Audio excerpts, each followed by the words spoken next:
खालिद साहब, आप यही सवाल खालिद साहब बात राणा साहब ये पूछ रहे थे कि जब हुकूमती इकदामात से आप नाला हैं तो फिर उस तरह का रिएक्शन क्यों नहीं आ रहा ताजरों का? देखिए, मैं आपको एक बता दूं कि इस वक्त जानों के लाले पड़े हुए हैं लोगों को, बड़े से बड़ा सरमायादार, आपको नहीं पता सूरत हाल क्या है। ताजर रो रहे हैं, एक वक्त की रोटी उनकी पता नहीं किस तरह पूरी हो रही है।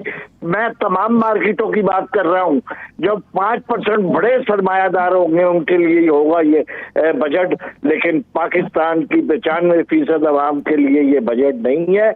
और रही बात इनकलाब की, तो ये मैं आपको वादे कर दूं कि ऐसा इनकलाब आएगा कि जिसको कोई रोक नहीं पाएगा, और ये एक दम से एक लावा जो निकलेगा, ये इस वक्त लावा पक चुका है।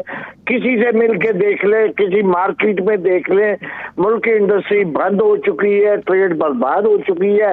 सिर्फ वो कारोबार चल रहे हैं जो स्मगलिंग हो रही है, उनके ही काम चल रहे हैं। और साहब, हमें मुल्क पर अजीज है, हम कभी भी नहीं चाहेंगे कि इस मुल्क में कोई ऐसा मामला हो कि आज जलाओ गिराओ या कोई चीज हो। हम कभी भी इसके हक में नहीं है, और हम हमेशा कहते हैं कि अमन के साथ हम भी नहीं है, अमन के साथ हक में हम भी नहीं है राणा साहब, इसके हक में हम भी नहीं है।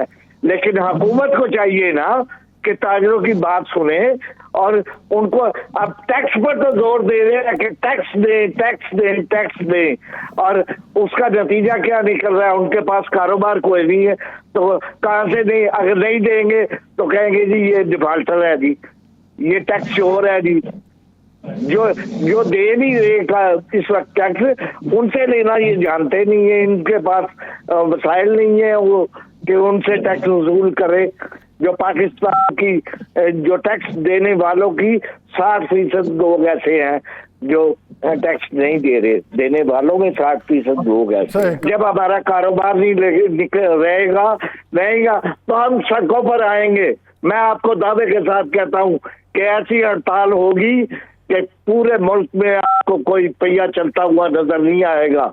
हम बेवतन लोग हैं, लेकिन हमें मजबूर ना किया जाए कि हम सड़कों पर आए, और माजी में भी हम कई दफा आए सड़कों पर, अपने हक के लिए आए और अपने हक के लिए आएंगे। हमने बगैर वार्निंग दिए कोई ऐसा काम नहीं करना चाहते थे हम कि इसमें बगैर वार्निंग के कोई ऐसा काम नहीं करना कि जिससे हुकूमत या रियासत को कोई नुकसान हो, लेकिन हुकूमत को ये देखना होगा कि ताजरों की जो मुश्किलात हैं को हल किया जा सके।